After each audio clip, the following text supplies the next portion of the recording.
G'day and welcome to the Game Day Squad Fantasy Cricket Show.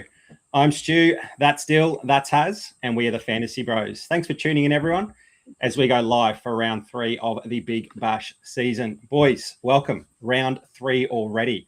The summer of cricket just absolutely flies by, doesn't it? There's nothing quite like a day dominating England and then tuning into the Big Bash for another 3 hours this evening. Before we preview round the four fixtures for round 3, boys. How did you go on rounds 1 and 2? G'day, Stu. G'day, Dill, and everyone tuning in today. Yes, you're right, Stu. Dominating England going into Big Bash. There is nothing better than that.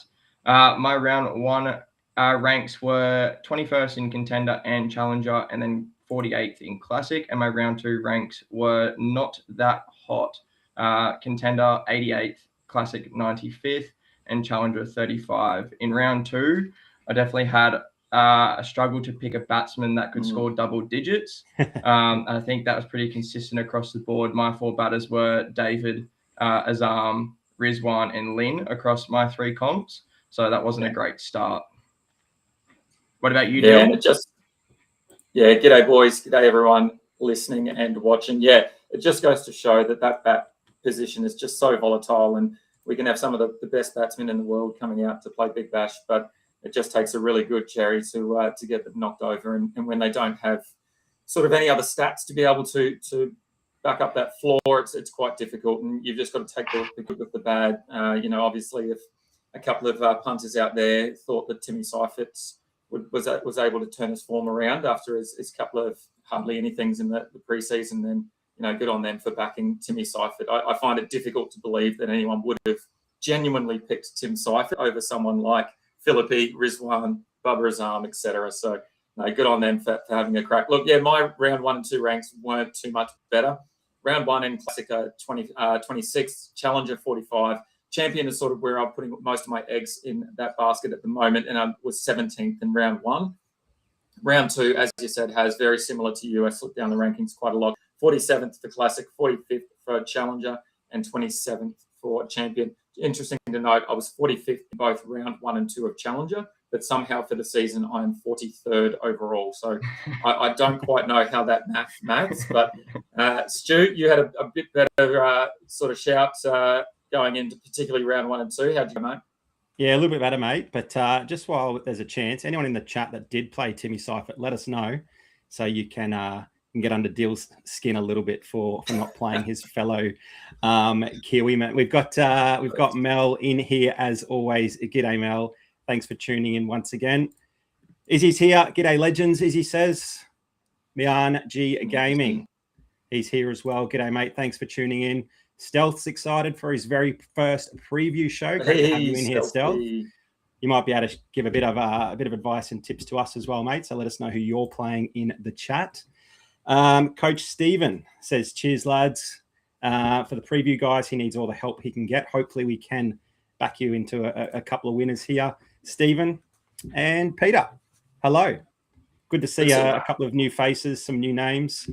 G'day, Quicksilver. Thanks for tuning in. Yeah, boys, a little bit better, I guess. For some of you, it's probably the only way is up. For me, I'm going to try to hover around where I currently am. I was able to finish in the top 20 for both Champion and Challenger, my 2 favourite comps, and currently sitting at 6th and 7th in the overall tally. So that's where I want to be. I want to be seeing my name and the Fantasy Bros logo on that leaderboard, and we're going to be talking about it pretty soon, boys. But prize cards, that's what our attention is going to turn to. We've got to get as high up on that leaderboard as possible.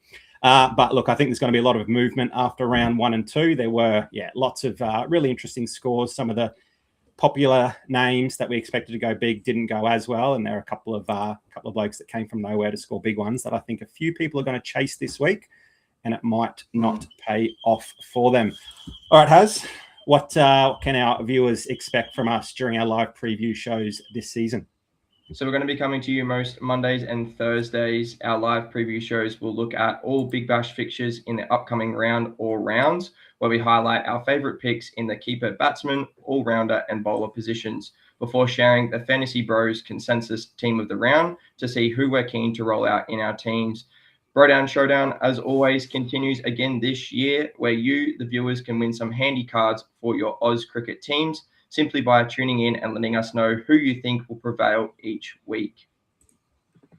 Yeah, boys, you do not want to miss that. News as well. If you haven't signed up yet, what are you waiting for? Jump in, get involved. There are plenty of packs and prizes to be won, heaps of cash to be won as well. Look, all you need to do is jump onto the GameDay Squad website, download the app, sign up using the promo code SUMMER, that is SUMMER, all in capital letters, and you'll get three player common packs to start off your squad. Not just that, you'll get heaps of bronze cards as well for your free-to-play starter team. You pretty much just need to put a team together and you're going to get rewarded with some more packs, build them up over time, and you're going to have a super competitive team. And look, the benefit of it is that a lot of these champion teams that are playing in that top competition aren't able to play in that starter comp. So it just allows you more flexibility, more opportunity to win. Just on that, boys, a couple of notes from the chat there. Banger. He said his wife's kicking his butt at the moment. She's coming second in starter. Well done. And Mel's Misfits. We saw your name up on the leaderboard there. She finished third in Challenger this week. Unreal effort there, Mel. I think that's kind of, I think when Mel does well, I think the Fantasy Bros also do well. She's a massive supporter of the Bros. So good on you, Mel. Well done. Yeah, boys, look, we're going to get into a whole lot of previews. Plenty of things to talk about with round 3. Stu, do you want to kick us off with what the game's going to look like and if there's any weather around in particular? Yeah, absolutely, mate. So on the screen for those currently tuning in, you'll be able to have a look at the 4 fixtures for round 3 and a couple of little weather icons indicating the forecast that we're expecting. Obviously, a lot can change, but it's important to note that some of these teams can experience washouts or even shortened games if there is a bit of weather around. So it just adds to some of the decisions that we have to make in the tactics. Are we going to play some Melbourne Renegades players, for example? You can see the little rainy icon there. That's on Sunday. We're still a while away from Sunday. We don't know if the weather's going to hold up or it could get worse. We don't want to be left stranded with Renegades, or they could be a bit of a pod if you do play the Renegades and that the match turns out fine and we get the full 40 overs in. But just run through a few stats that might help some people in our stream pick some players based on a couple of stats at specific grounds. And boys, I want you to pick out a few of the stats that you think really matter and are going to help us select our teams today. So round 1 this evening, we're kicking off in about 1 hour's time. Hopefully we get team news in less than half an hour, so we can spend a bit of time going through and digesting that information. But in terms of the Stars v Hurricanes, we're playing at the MCG tonight. And gee, who would have thought the weather there is actually looking pretty good? We shouldn't be at any risk of losing any time there in Melbourne. So some of the venue stats is quite surprising. We might keep an eye on who's batting first because batting average has been really low in recent years at just 25 GDS points per player. And that spikes to 35 points in the second innings. So maybe something to look out for there, who's potentially bowling first. But in saying that, maybe it's because the Melbourne Stars have 40 all-rounders in their squad. But the average for all-rounders in the first innings is a massive 60 points. So if you're rolling out a Glenn Maxwell, Marcus Stoinis, Tommy Curran, and they're batting first, I dare say that you probably won't be too concerned that they should be amongst the runs. But some interesting numbers there to digest. We move to game 2. That's tomorrow evening, the Scorchers against the Heat. That's at the Gabba. So a nice home game there for Brizzy. Again, we're expecting no weather, so we should have some good cricket and hopefully see the Heat bounce back from a pretty disappointing game there against the Renegades. Not too much to talk about in terms of stats. All players average about 35.6, which is middle of the range. But the numbers do look to favour second innings players, only marginally in terms of bats and bowls, but all-rounders in the second innings. It looks like there's a more opportunity for some runs and some wickets there late on in the second innings. We then move over to the Thunder v the Sixers, the Sydney Derby. Gee, that should be a cracker on Saturday night, boys. There might be some rain around during that match, so certainly something to look out for on your Saturday afternoons. You might need to set an alarm and keep an eye on the weather. You might want to pivot to a couple of other plays, maybe in the Sunday game, but we could be left stranded here with 2 games in a row. You never know. We'd hate to see that happen, but it is something that we need to plan for. So not as bad as Sunday, but there is some potential rain around. And there are some interesting numbers here as well. At NG Stadium, the second innings for batsmen, one of the lowest in the comp at just 22.6 GDS points. And that obviously coincides with some pretty high bowling numbers, and the bowlers definitely come out on top at NG. We know the NG Stadium is conducive to spin, but it's a difficult batting track as well. So if you're rolling out any Sydney players, you probably want to be looking at your all-rounders or your bowlers and probably not rely too heavily on your bats. That's just what the stats tell us. And then game 4, the last game of the round, Renegades versus the Canes. So I should probably mention that the Hurricanes, you'll see them twice on screen. Yeah. What that actually means is that unlike some other platforms, we won't get their scores combined. So it's not a matter of just plugging in every Hurricanes player because they're playing twice. There is some benefit that the Hurricanes play twice, but it's simply that that we'll get the best of their 2 scores. So if they fail game 1, there's every chance that they can build on their score in game 2 against the Renegades there. We just won't have those points combined. So if you're unsure about that, in the comments or when you're listening to this, maybe Friday morning, let us know in the comment section or hit us up on Discord. We can explain that a little bit more. It just means we don't have to plug in those Hobart Hurricanes and expect them to score monster points. They still might go really well, but we're not going to rely on a double game. So the stats there at GMHBA down there in Geelong, we saw a pretty good game dominated by bats. The bowling was pretty ordinary, particularly from the men in teal. But just on those numbers alone, the first innings batting, a massive 59.6 GDS points. And the second innings wasn't too far behind with 55.25. And the all-rounders in the second innings scored 65 points per game as well. So, look, that to me, the numbers tell us that we want to target that game, particularly batsmen and all-rounders. But with the threat of rain, I don't know how much stock we can put into that game, particularly when we're not going to have any flexibility to make any changes if the game doesn't go ahead or if it's going to get shortened. So a lot of information to digest there, boys. I hope I haven't put you to sleep, but based on those numbers, any particular games you're looking to target? We'll start with you first, Haz. I have 2 points. First of all, the first point is GMHBA before last week's game was considered a bowlers-friendly pitch. It's now reversed. Literally after one game, we are now targeting the batsmen at GMHBA. I loaded my side last week with all the bowlers and that couldn't have gone worse. So good to know for future reference that we're now targeting the batsmen at GMHBA and not those bowlers. But I think the biggest thing for me looking at the stats that we've just gone through, Stu, is the all-rounders in the first innings at the MCG. So for tonight's game, the Stars versus the Hurricanes, it's the highest average in the comp for an all-rounder in an innings, which is 60.4 GDS points. And like you said, Melbourne Stars, they are just absolutely loaded with all-rounders, Stoinis, Maxwell, Curran. But then it's also, it could go either way. If the Hurricanes bat first, there's also Mitch Owen, Chris Jordan. You got so many different options, regardless of which way the toss goes there. And even the second innings, the all-rounders still average 45.1. So I'm definitely looking to target all-rounders tonight. Yeah, it's a really good point you make. And I was going to say exactly the same thing about GMHBA. It went from a bowling paradise to a batting paradise. And look, it'd be great to be able to load up on some Hurricane batters to have that second bite of the cherry and maybe a couple of Gades as well. But I'm really nervous about that rain being around and being the last game of the round. It's just so hard to think about how I would pivot elsewhere if I had a Renegades batsman in there and I, that rain came and there was no chance of a game and I ended up with a donut. So, yeah, I'll be thinking about my options before that and being as strategic as I can. But for me, the key stat that I'm going to hopefully target, depending on what happens at the toss, is that stat down at the Gabba. Obviously, we've got some great weather at the moment in Brisbane, so there should be no threat of rain. It's looking absolutely beautiful right now. But it's the second innings all-rounders that I'm probably going to target, and hopefully Perth Scorchers are able to get something out of that pitch. And someone like Aaron Hardy, I think, is going to have a big game. We've seen plenty of runs hit at the Gabba before, and I think Aaron Hardy, either with bat or ball, is going to have a big one. So that'll be sort of where I'm targeting, probably one of the bigger players for this round.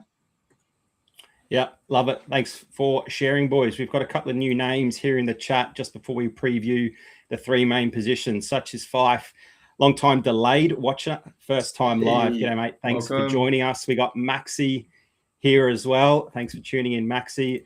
Stealth, he knows about the NG Stadium. Perfect for bowlers, particularly those spinners. So we love to see some thunder spin bowlers in our sides. Yeah. We've got Drisbell, and Stealth has also told us that there's a new curator at GMHBA. There you go. And that looks as though last match's games are going to be the norm. So, yeah, we can start looking to throw in those batsmen. And that's what we love to see in the short form of cricket, don't we? We want it to be exciting. We want the fans to turn up. And if it's a 200 score in the first innings and then a 180 chase, it should be plenty of points for our GDS teams. Righto, boys. Everyone's here for one main reason, and that's to see the players that we're going to target across the three main positions. So from those four matches, we're going to preview one player each. We'll have a couple of additional players on screen as well. Let us know in the comments section who you are keen on starting as well, and see if you can sway us and change our mind to put some of these players into our teams. Let's start with the bat and wicketkeeper position. I think the five names that stand out to me, you will notice that there is no Tim Seifert. We're sort of maybe backing, I don't know if that's a risk or not, but we're backing against him keeping that form up at GMHBA. A couple of reasons, I guess, the weather around and can he do that again? It was definitely an impressive knock, but he is a man in form. We think Timmy David and Nikhil Chowdhury with the double bite at the cherry are good plays in your bat wicketkeeper spot. Josh Philippe was unreal in his first two matches.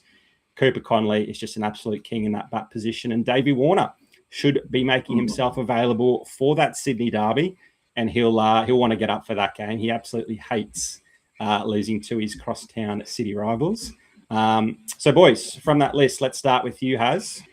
Who are you targeting across all of your squads in the bat wicket? Now, it looks like I've probably gone for the easy one out of the options, and it's Cooper Connolly. Now, he is a genuine absolute gun. We talked him up all preseason as a potential MVP of the tournament, and geez, he did not disappoint in that opening match of the season. Kicked off the campaign with a bang, scoring 59 runs, including 3 fours and 5 sixes in that reduced, shortened over game. I expect that form to continue against the Heat in round 3. The Renegades showed in round 2 that the Heat bowling can be put to the absolute sword with Tim Seifert, as we talked about, smashing that incredible century on what we talked as a bowler's paradise. It highlighted just how much the Heat bowlers struggled to stem the flow once things started going against them. And probably Shaheen Shah Afridi, I'm expecting a big bounce back from him, especially. And that performance also continued a worrying trend, with the Heat allowing the most GDS points to batters last season at an average of 38.2 per game. The Gabba only strengthens Cooper Connolly's case, ranking as the 4th highest scoring venue for batters at 32.4 GDS points per game. Everything points towards another strong outing for Cooper. I'm sure nearly everyone will be playing him this week, and rightfully so. The real question is, though, how much salary are you willing to put on him this round? Yeah, I think if you've got the higher rarity cards, you'll be wanting to put as much as you can on. Obviously, we've got some good weather there in Brizzy. There's a couple of question marks across the other matches and the surfaces as well that may not necessarily be conducive to his game style. But yeah, look, I think if you've got a Cooper Connolly card, you did take the easy option there, Has. Want a bit more from you next show. All right. That's fair. Dill, we got a couple of people in the comments asking about why not McDermott. 2 questions here. What are your thoughts on McDermott? We have left him out, but he's probably that 6 or 7 option for us. And look, the top 5 were really hard. But why not McDermott for you? And then who are you keen on? Yeah, I think for me, when we look at the Hurricanes batting lineup, I think McDermott, he came out at 3 previously. And if we look at last season against the Stars in particular, batsmen coming out at 3, they're averaging 30 GDS points from last season, compared to batsmen that are opening were averaging 35. A little bit further down the order, they're averaging 40 plus. So for me, that shows that potentially Tim David might be the option along with Chowdhury. Outside of that as well, McDermott, the coach came out and said that McDermott could play any position in that batting order, that they're going to keep it quite flexible and quite fluid for McDermott because they back his his skill and his ability across any position, depending on that situation. So I'd rather have someone that I know that is going to be coming into a certain position. And we talked today about the role that Tim David has in that side, and it's pretty clear they want him to clear the road. They want him to go over the top of the field, particularly when they're in during those power play opportunities in that second half of the innings. And we know Chowdhury, the way that he's playing at the moment, they've got heaps of praise on him and his ability to bat in that opening position. So that's sort of why I'm leaning away from McDermott. Not saying that I won't play him in one of my list as a bit of a pod, but I just think for me that the roles that David and Chowdhury had are just a little bit clearer than what McDermott has, and that's probably why I'm staying away from him. But I still think he's a great option. Look, we're going to continue to say that Hobart Hurricanes, it's hard not to pick a player when they've got a couple of opportunities to have a crack.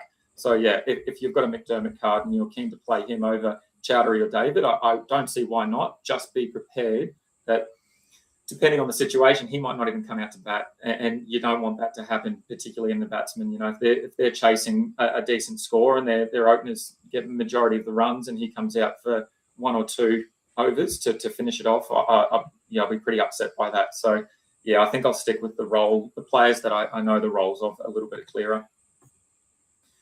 Then in terms of the batsmen that I'm looking at, look, there's a couple of things, and probably Timmy David's the big one that for me that I'm going to stick with. We saw some really disappointing displays from those out-and-out batsmen in round 1 and 2, especially big names like Azam, Lynn, McSweeney, even Tim David as well. It makes it really difficult. It just shows that floor that we're working with is so low when those players in those positions, they don't have a second role or even third role in the team to rely on those stats to get them out of those really rubbish batsman scores. I think on the other side, when we look at that, we've got to have some context though. Batsmen averaged 31 across round 2, that round. So I think if we think about it that way and we look at some of the scores that did occur, we look at someone like Timmy Seifert, he sort of played out of his skin. We don't want to chase those points necessarily. So for me, I'm going to back the skill and the talent of Tim David, knowing that he potentially has a second opportunity. And look, the hard part is obviously the potential of rain in the second game that they're going to play. We might miss out on that game, and it really limits the pivot opportunity. So if I do want to go like with someone like Jake Fraser-McGurk or even David Warner with that little bit of threat of rain in that third game, it makes it really hard to pivot. So I'd rather bank on someone like Tim David's points early and just sit back and I guess pray for rain in those other games, knowing that I've banked 20 to 30 points from Timmy David with the potential to go quite large. I think, look, remembering that as he gets his highest score out of those 2 games, I think he's going to match well against the Stars, but it'll be that big game that hopefully he has in the second game against the Gades that I'm pretty keen on. Obviously, we talked about the stats at GMHBA and the environment for batsmen and what that could mean for Timmy David. But in terms of let's just scenario-based line through that Gades game, we just bank on the Timmy David points from the Stars match. And I think he's got a pretty good matchup up against the Stars tonight at the MCG. Hopefully we see him out in the middle a bit longer than what we did. And the last season stats, the Stars allowed an average of 43.8 GDS points to batsmen coming in at 5. So I think for me, that's sort of that ideal role for Timmy David. And like I said, hopefully he gets just a little bit of time out in the middle and we can bank on those points early and not have to worry about any kind of pivots later in the week. Yeah, I definitely think that, like you said earlier about Ben McDermott, I think it's a very good shout as a pod. I think, you got your big names, David, Chowdhury even as well, could potentially be a pod, but McDermott's definitely someone that he's been in a couple of editions of my team this week or for this round. But Tim David, I think you're right. I think you nailed it on the head that he's got that safety net. He's guaranteed to play tonight. He's going to get, hopefully, at least 20 to 30 points. And if he gets a second game, then hopefully he just goes better and bigger than that. So he's got that safety, whereas if you're trying to lean elsewhere, like you said, it's hard to pivot. Yeah, I'm definitely keen on Tim David again this week, and hopefully he can continue that dominance he looked like showing in the Surge on Sunday, I believe it was. Yeah, just before we move on, Stuart, and talk about yours, I just want to throw a scenario to you. We've got 3 genuine batsmen for the Hobart Hurricanes, and Stealth makes a good point here. Look, McDermott gets 2 chances, while someone like Warner is on the worst deck in the comp. So it's easy pickings for stealth. Is there any world where you just roll out all 3 batsmen from the Hurricanes and just load up on the opportunity for them to have 2 cracks? No, it's not for me. And the main reason why is McDermott's, if he was playable as a wicketkeeper, then yeah, maybe. But if you're rolling out Timmy David, Chowdhury, and McDermott, they're all in your bat lineup, and that means there's no space for Cooper Conley. And I don't think there's going to be a game this season where I don't roll out a Cooper Conley, particularly on that nice flat deck there at the Gabba, where we're expecting, both teams to go probably 180 plus. I can't fit all those 3 players in. We've spoken at length about Tim David and the success he's had recently. One poor score doesn't mean he's going to go awful for this whole tournament. If anything, people are going to jump off him and becomes a bit of a pod, and he's going to fire eventually. He looked really good until sort of just, swinging at something a little bit wildly, during the power surge. And let's hope he can keep a little bit more still there at the crease and hit that one over rather than straight up in the air. And Chowdhury has that option as a potential spinner, and we just love that dual role. Obviously, there's a lot of bowling options there at the Canes, but he's bowled in the past. He's bowled for Tassie in the Shield as well. So it's not like he can't bowl. And if things aren't going to plan, or maybe they only go in with one frontline spinner, there's every chance that he gets thrown the ball even above the likes of someone like Mitchie Owen. So he's got that extra string to the bow that won't happen every single game, but there's always that chance, and that chance is what gets me. Puts him slightly ahead for me. So, yeah, no Benny McDermott for that reason. Not saying he's a bad shout at all. There will be a side that I have him in, but given his status as a batsman only, I would love to see him as a wicketkeeper. We could probably have, 4 or 5 Hobart Hurricanes on each of our slides for our preview. But, boys, we also spoke about the weather on Sunday, and that's come into our calculations as well based on the players that we want to target. And just because they've got 2 scheduled games doesn't mean they're going to go off in both of those games, and it doesn't mean that game's going to go ahead at this point. But, look, I won't speak too long about another Hobart Hurricane. I do like Chowdhury. He opened the batting. We sort of expected him maybe to be in that middle order 3, 4, 5, but they did come out and name him at opener, and he looked really good. He scored 41 off 31. He hit 3 sixes and a 4, and look, him taking advantage with the field up just means that he's going to get those big scores. They won't happen all the time, but he's good enough, he's strong enough to pick the gaps, hit over the infield. And if he can get plenty of those balls alongside Mitchie Owen in that power play nice and early on in the game, he can definitely race along to 20 runs before that field goes back. So, yeah, plenty of reasons to bet on Canes this round. And look, you could probably name 4 or 5 of them, and chances are someone comes from the clouds and pips them anyway. But heaps of really good bat options. If you're looking for safety, look for the guys that are going to play twice. And just before we move on, boys, Mianji Gaming has noticed that we don't have Rizwan or Bubba on our team lineup at the moment. I think we're all a little bit scarred from watching those 2. They're obviously supremely talented international batsmen, but it's just a running theme, isn't it, of players coming over to Australia, having not played much cricket here in the past, and taking a little bit of time to sort of acclimatise and get suited to the conditions. We expected players of their ilk to maybe adapt a lot sooner. Bubba looked okay with one little flick off his pads for 4 last night, but then spooned one straight there to mid-wicket. So, yeah, I probably want to see a little bit more from them. Let's target a couple of Canes players, and Cooper Conley, Mr. Reliable. Look, he should probably be an all-rounder. If we can slot him into our bat position, then you beauty.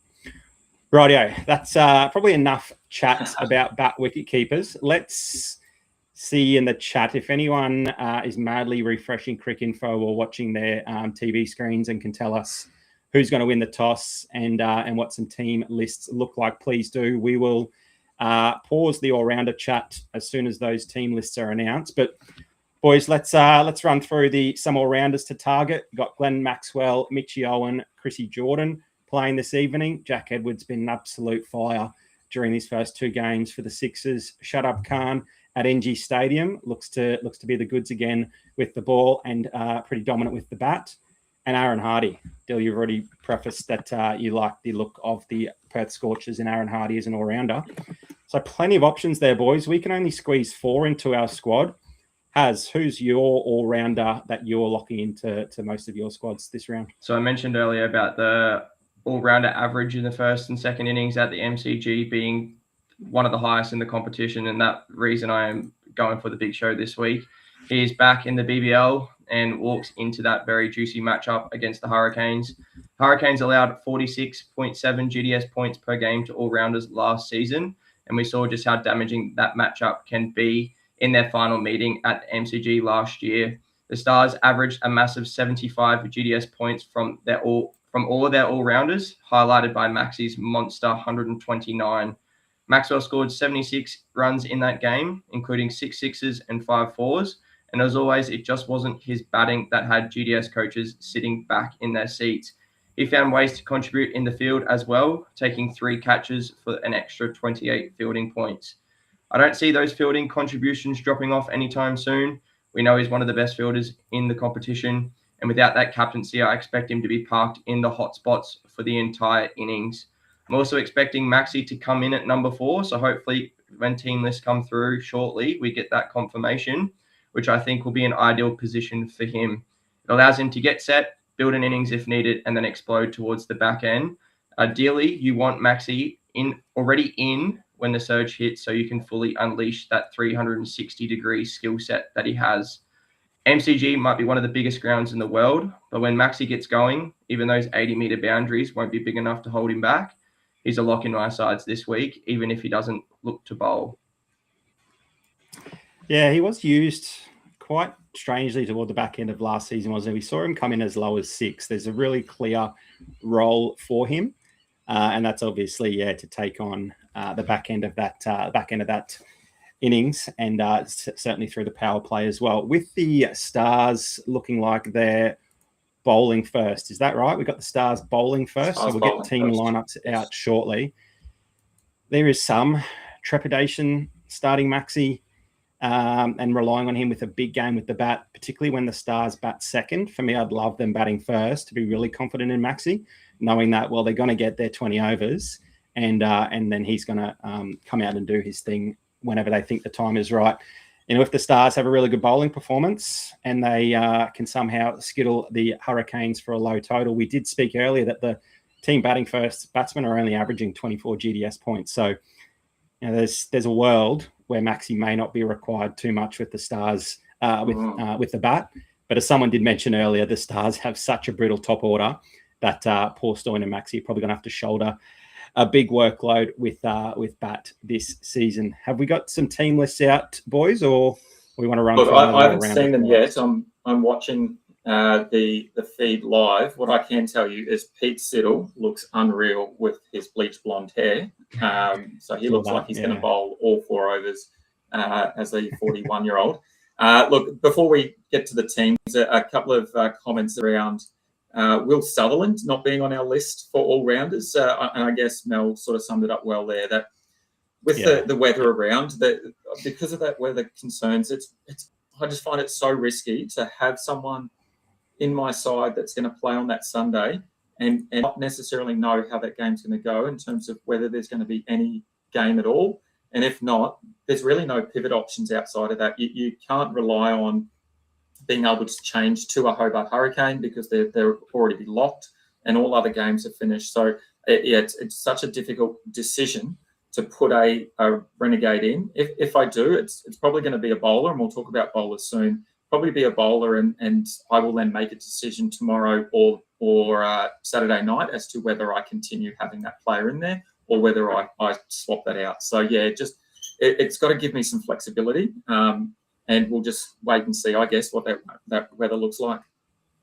Yeah, and it's not like we're replacing him with a hack that's not going to do any good. There are some unreal options on screen there, obviously, and a couple of them with the chance of 2 games. So yeah, look, if every game was played in a dome, he'd definitely be factored in contention, probably over the likes of Chrissy Jordan, maybe Aaron Hardy as well. It's just that uncertainty, which is why we're less confident on him, not doubting his talent whatsoever.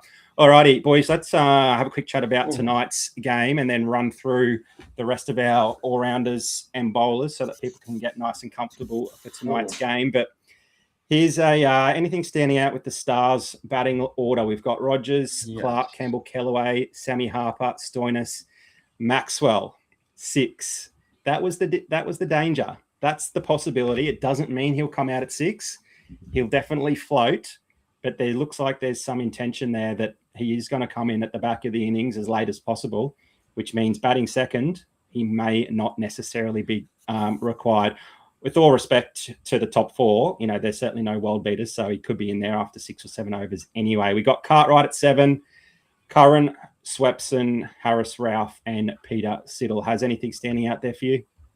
Yeah, unfortunately, I think it's just Maxi's position. I wish I got him higher up the order, but like you said, it doesn't mean that he will come in at 6. The game situation might force them to play a bit of a hand and bring him up the order if they're chasing some quick runs in that chase, but I would like to see him at least at 5. I still think I'm still going to roll him out, but I am questioning that decision now that there are so many good options this week.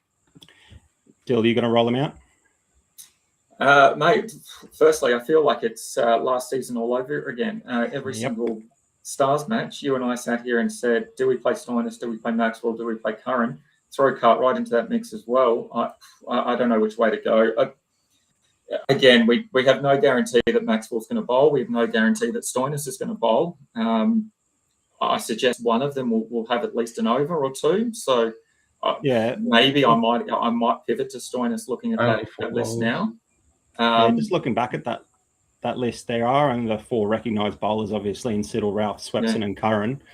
Cartwright, we don't expect to bowl. Therefore, Maxwell, Stoinis, looks like they'll share 4 between them. If Ralph or Siddle are taking a bit of stick, there's every chance we see Stoin or Maxwell relied upon the ball with the ball a bit more. Yeah, and we know Maxi loves bowling to the left-handers. There aren't too many in the Hobart batting lineup, so may mean it's a Stoinis game with the ball tonight. I guess we'll have to wait and see. In the chat, let us know who you're playing, Stoinis, Maxwell, or completely off them and going someone else. We'll continue, and we might come back and have a bit of a chat about a couple of bowling options for the Hurricanes a little bit later on. But look, I think that just leads perfectly into the conversation I was going to have is how good is this all-rounder headache that we have tonight? We've got Maxi, Stoin, Curran, Owen, Jordan, Cartwright, if you want to throw him in there as well, plus the rest of the round, Hardy, Shadab, Sutherland, Edwards, Dwarshuis. I love the idea that almost every team is going to have a different 4 combination across, and coaches are going to have to make some really big decisions. And I love the idea that there's going to be some big salary pod decisions, I think, as well. Do you load up on Maxi now, knowing that he's potentially down the order? Do you just keep to what's worked well so far and load up on someone like Jedwoods, who all intentions should have another great game?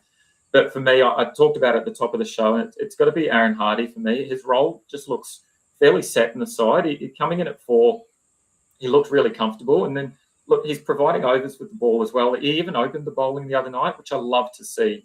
Anytime you've got an all-rounder that is almost certain that's going to have a couple of overs, you know that he's going to open the bowling. I think that's just absolute gold.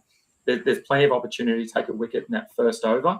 So I really like Aaron Hardy coming into this. We talked about as well that Gabba potentially gives up some of the most points in terms of runs that we've seen at any venue. We've watched down, 200 plus being chased down by the Heat or other teams as well in the past. So I think that just adds to Hardy's opportunity. Coming in at 4, we potentially see him and Connolly working really well together. If Connolly gets out cheaply, then maybe Finn Allen has a good dig and they make a really nice partnership. So I really like that. But the other thing that I really like is last season, the Heat gave up the second most points to all-rounders with an average of 47.6 GDS points per game. Obviously, we didn't see his full capabilities when he was batting last round. He only hit 13 runs, but he did hit a 4 and a 6. So we can see that he wants to push the needle a little bit. However, those Heat bowlers, look, we could talk about all day how poor they were. I know we'll highlight one in particular, but I can't see a world where they become too much better. They didn't look dangerous at all. And I think we've got a really good opportunity for Hardy and a few other scorchers to just annihilate them. And I love that we can bank on Hardy's at least 2-dimensional role, if not 3, if he gets around a catch or 2 as well. So, look, it's got a great floor and he's got a potentially huge ceiling. So I'm happy to run him out as one of the key all-rounders for this round. Yeah, seeing him open the bowling, and I think he bowled the last in that shortened game as well. So there's clear intentions on how they want to use him. Mitchy Marsh said himself that he's not in line to be bowling anytime soon. So wheels up for Aaron Hardy. I love it. Stealth has weighed in on the all-rounder debate for this round. He's thinking Stoinis over Maxwell. And I think, I think Stoin will feature in at least one of my sides, given we've seen what the Stars want to do with Glennie Maxwell. But gee, you'll be kicking yourself if you take him out of all of your sides. And he has a typical Glenn Maxwell game. He strolls out there at number 3 like usual, as if that naming it at 6 was just to throw a few people off and maybe some fantasy coaches. I just jump in here as well? Stealth has put in Callaway for 100. We did a bit of a deal today, and Stealth is the new owner. I thought that's what that was about. Red Callaway. So let's hope that for my sake, Campbell Callaway doesn't have a good game, but for Stealth's sake, I hope he does. Rightio. Good luck to all Campbell Callaway players. And just before we move over to my all-rounder in the bowler position, looks like the Hurricanes are unchanged. So they'll be looking to run out pretty similar, although we did see Rihan Ahmed move way down there to, I think it was number 6. So I think some people were pretty keen on him. Seeing him named at 3, he didn't get many overs with the ball. He seems to be that odd one out with bat and ball, being delayed in terms of when they want to use him with the bat and not being the go-to with the ball either. So yeah, interesting to see if McDermott shuffles up there to 3, but we've got the same opening combination in Owen and Chowdhury. Right, boys, just before the bowlers, very quickly, my all-rounder, Shadab Khan, playing at NG Stadium. I think that pitch we know is going to do a lot for the spinners. It's difficult to bat on. This game, the Sydney Bash, is going to be a super exciting one, and I think both teams are going to be ripping in and doing everything that they can do to win. We saw how good Shadab Khan was with the bat in game 1, but so he scored 34 from 24, and he chipped in nicely with a couple of wickets as well. So there was some uncertainty about his role with both Tanvir Sangha and Chris Green alongside him in that lineup, but those 3 spinners got their 4 overs, and it was the quick bowlers that actually missed out on some overs, and that was on a pitch that wasn't as conducive to spin. Now they're going over to NG. I think it's all but locked in that we should see Shadab Khan get all 4, and he's probably going to cause some damage with the ball there as well. So I like him as a bit of an option. He's not going to be too much of a pod. People are going to look at his score of 89 and go, you beauty, I'm going to expect that every round. He's not going to score that every round. There'll be matches where he doesn't go well with the bat at all, but the fact that he's already been given 4 overs with the ball coming in at 6 is pretty good for me, and I do like the look of him, particularly on this deck. He wouldn't be an everyday play for me, but someone I'm targeting in terms of the matchup. Right, boys, we've got probably 25 minutes until the first ball is bowled. Let's run through bowlers that we want to target, and then get on to some pack openings for Brodown Showdown. We'll see who's won that and which viewers are going to claim some prizes. So on screen, a couple of bowlers that we're targeting. Nathan Ellis, Xavier Bartlett were both pretty popular in round 1. Didn't go too well, but we're expecting a bit of a bounce back from both. Chrissy Green, similar to Shadab Khan, is going to look to do a lot of damage there on the NG Stadium surface. Harris Ralph, rolling his arm over tonight for the Stars, should see all 4 overs and get some pretty crucial overs with the ball as well. Jason Berendorf, he was the man last season, started the season nicely, but obviously some question marks about that game, but still a good option, or maybe someone that we can pivot off of on the Saturday night to a Chris Green, if that game looks like it's going to be impacted. Let's start with you, mate. Which bowler are you targeting for round 3? Big X is going to be the bowler that I am targeting for round 3. He was a real shining light with the ball for the Heat against the Gades in round 2. He finished with figures of 1 for 28 against that red-hot batting lineup. It included 15 dots, which I think is pretty impressive for bowling to a side that scored over 200. And he's obviously his economy come out at 6 there across his 4 overs. It didn't translate into a massive GDS score for coaches, but there were plenty of positive signs to suggest that big games are coming. He opened the bowling, he bowled during the surge, and he closed out the innings. And those are the overs you want your bowlers delivering. Bowling in all key phases screams upside, with batters forced to take those extra risks, which naturally just increases wicket-taking opportunities. He clearly enjoys bowling at the Gabba as well. Last season, Bartlett averaged 50.6 GDS points across his 5 games at the venue, making it one of his favoured grounds for the season. This is highlighted by a season high of 110 when he played against the Stars, where he took 4 wickets, showing just how damaging he can be when the batters are forced to take those extra risks at those key stages of the innings at the Gabba. And if the Heat's batting struggles continue, he may even chip in with a few handy runs down the order to boost his score. He got out for 1 in round 2, but I think there is potential that he might add, 10, 15 points in some games. And everything lines up again this week, the role, the venue, and the form. And he has that upside. So once again, I'll be locking him in for round 3. Yeah, like all those points, mate. He's going to fire at some point. He's been a quality bowler for the Heat. And in his few international games as well. It's not going to take too long to click. If the Heat are bowling first, I like that a little bit more than if they were to bat first and have the Scorchers chase. I'm not confident in the Heat setting a big enough score for the Scorchers to have much pressure on them if the Scorchers were to bat second and chase that down. So fingers crossed the Heat are bowling first. He'll be guaranteed all 4. Who knows? Shaheen Shah may be taken out of the bowling again, and there's even more responsibility on Big X. Right, Adil, you're pretty pumped for someone to return to the Big Bash. Yes, and my good mate Mian G Gaming has already predicted the player that I'm going to talk about. It is Harris Ralph, and for that exact reason, he's got some great form on Australian pitches, and particularly at the MCG. And I am pumped for him to be back. It's been a bit of time since he's been around the BBL, but he's back and he's had a stint away, and he's really had probably a great couple of seasons, both internationally and domestically. And it's great to see him back in the Stars colours, and really keen to see him and how he bowls tonight. Look, the Hurricanes, they haven't allowed bulk points to bowlers, both in their first outing of this tournament, but also last season. But I think that Ralph is going to be amongst the wicket takers here. We just looked at the lineups for the Stars, and there's only 4 genuine bowlers, and I think they're going to put a lot of stock into Harris Ralph. And look, we've been joking about it all pre-season, but Peter Siddle, he is 41 years old, and I just don't see a world where he's going to be their key strike bowler. I think it is going to come down to Harris Ralph, and I'm backing him for a big game. Last time Ralph was in the Big Bash, he faced up against the Hurricanes. He took 3 for 24 with 8 dot balls in that game. So I'm keen to see him come out and face up against the Canes again. But look, it's all about his recent ODI and T20 form leading into this tournament.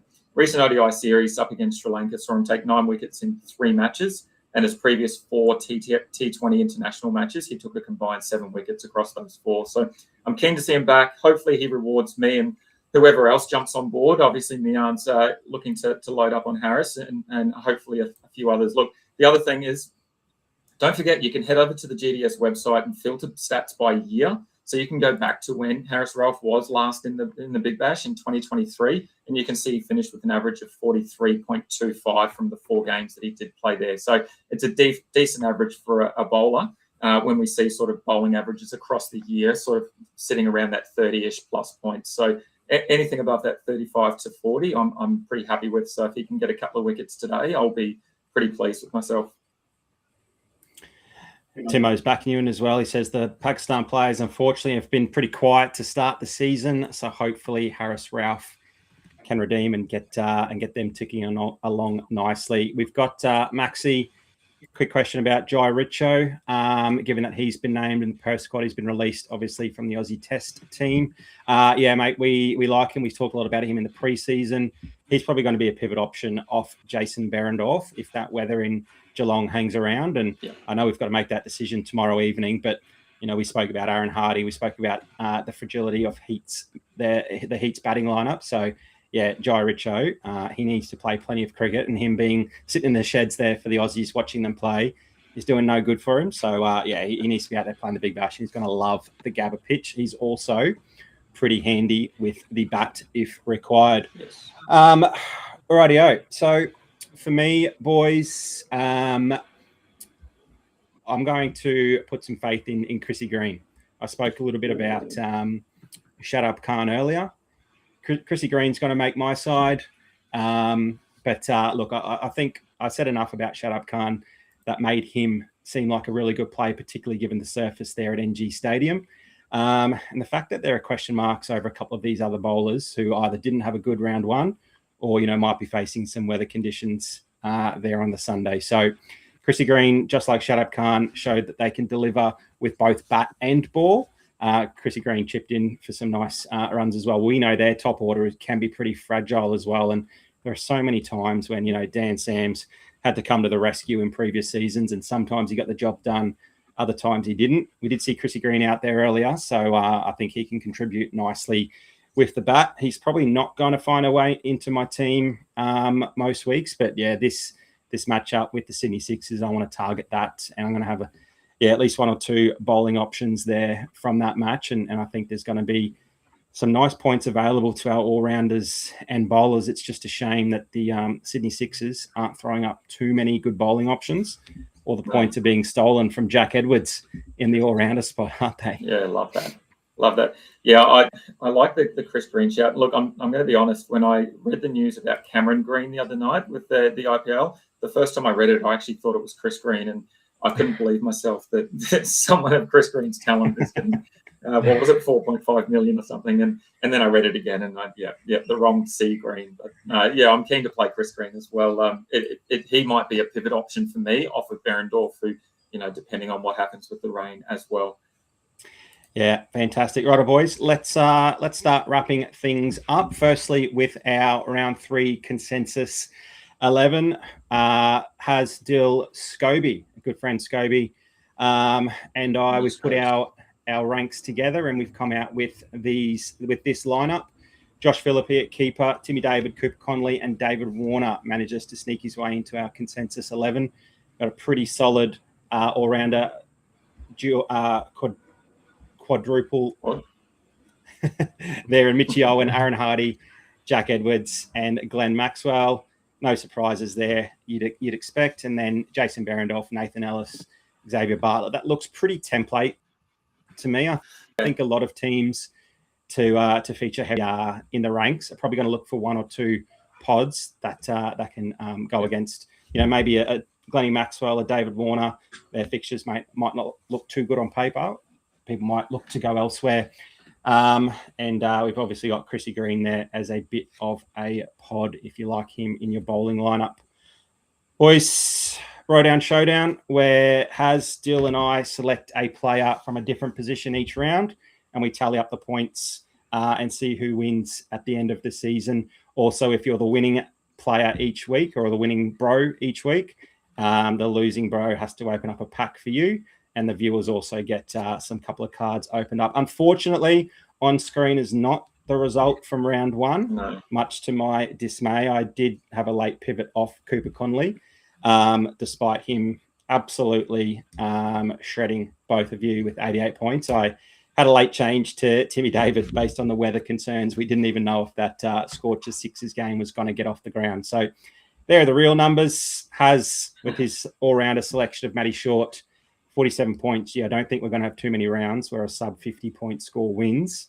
Timmy David, 21, not great. So I came last for the week, and X there in the middle with 36. So what that means is I'm going to open 2 packs, and one of those packs is going to go to Haz. He can do what he wants with those 3 cards. And anyone who commented Haz's name in last week's show, they're going to get the other pack, and we can send that over to them as soon as they reach out on Instagram or Discord. We might have to go chase them up if they're not currently live. Anything you need to add there, Dill, before I switch my screen across and start opening some packs? No, I'm off in the wheel first, mate, and we can find out who won. As Stu said, all you need to do is comment who you think the bro is going to win for the week, and you can see there we've got a number of viewers who commented. Thank you to everyone that did. You all voted for Haz in his debut to have a win, so now you've got an opportunity to win the contents of the pack that we're about to open.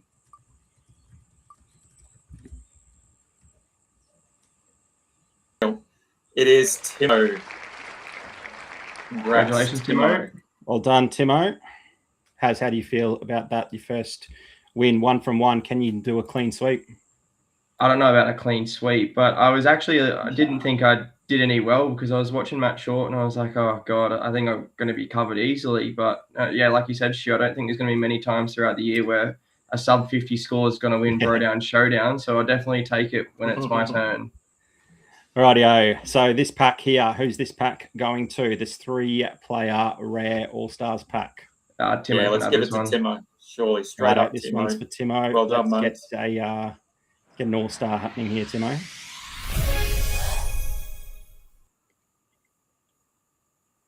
All right, we've got a couple of golds. Oh, Aaron Hardy gold. That's going to be lovely to play. Timo. We've got a Caleb Jewell, not as exciting as the Aaron Hardy. And Scotty Boland, he had a pretty good spell, didn't he? And maybe we can see him in the Big Bash, ripping in like he's been doing for the Aussies. But pretty handy card there. He'll definitely be featured at some point. It's not while the test series is happening, unfortunately. So well done, Timo. Get that Aaron Hardy into your side for tomorrow night. That's going to be pretty handy. And well done, mate. Here is your 3 cards to do as you wish. All right, let's see how we go. Done. Good luck. Bit like Timo, starting off with the Perth all-rounder. Probably not the one you want after Mitchy Marsh, another -2. That's how he's tracking along. Can he get 3 in a row? Paddy Cup, this is such a similar pack. This would have been handy for the bingo. Yeah, true. The Aussie quick, Paddy Cummins, he'll feature in the Big Bash at some point, you'd expect in the coming years. And then we could have Timmy Ward open the batting for the Hurricanes at some point this season. So maybe a card to hang on to for future years. You like that pack, Has? Yeah, I'll take that gold Pat Cummins for sure. He'll have an impact when he does come into the Big Bash. So I'll keep that one stashed away. Righto, well, that's up to you to whack something up in the transfer market if I happen to forget about it. By this time next week, all cards are void and they remain with me. Alrighty, let's wrap things up and let's let our viewers start voting for who they think is going to win Brodown Showdown for round 3. We're doing a bit of a rotation in terms of position. Has goes from the all-rounder to the bowler this week. I go from the bat to the all-rounder and Dill goes from the bowler back up to the batsman position. So as your number 1 ranked player was Nathan Ellis, if you want to change that, let me know. You've got about 30 seconds to do so. Otherwise, Ellis is your man. I'm going for a fellow Hobart Hurricane, Mitchy Owen, and Dill, the man I took, got off from last week, Cooper Conley. Can he go back-to-back with the top score and keep me on a goose egg? Yes. I'm happy. Sorry, I was just going to say, I'm happy to keep Ellis as my pick as the bowler for this week. Confirmed. So thank you. Good. Nice. Very good. We've got straight onto it. Yep. Getting in. A couple of splits here. We've got Izzy going for Stu. Love that. Maxi and Mel hitting the Dill button. Love it. And then Has getting a bit of love from Mian as well. So everyone's a bit split at the moment. Don't forget, all you need to do is comment who you think is going to win this week. Whichever bro has the most points at the end of the round. And if you guess correctly, you can go into the draw to win one of those packs, just like Timo did. And hopefully you get some decent cards there. Look, just quietly, I think Timo won that out of those 2 packs. I think Timo, with that gold Aaron Hardy, was definitely the pick of the bunch there. So well done to Timo. Agree. Very nice. So, yeah, jump on over to our YouTube channel and comment on this video if you're not watching this live and you still want a chance to win. Just jump over to the Fantasy Bros AU YouTube page, find the round 3 live preview show and comment either Has, Dill or my name, depending on who you think is going to win for your chance to win that 3-player rare pack. Rightio, boys.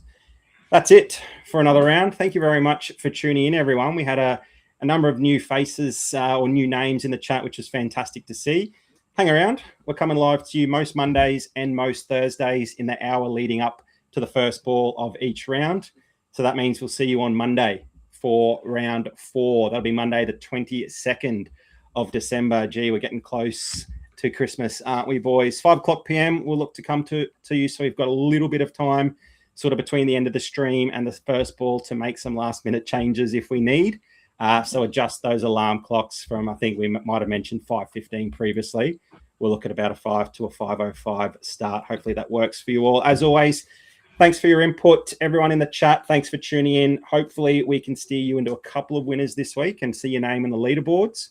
Dill, thanks very much, boys. Good luck this week and go the Heat.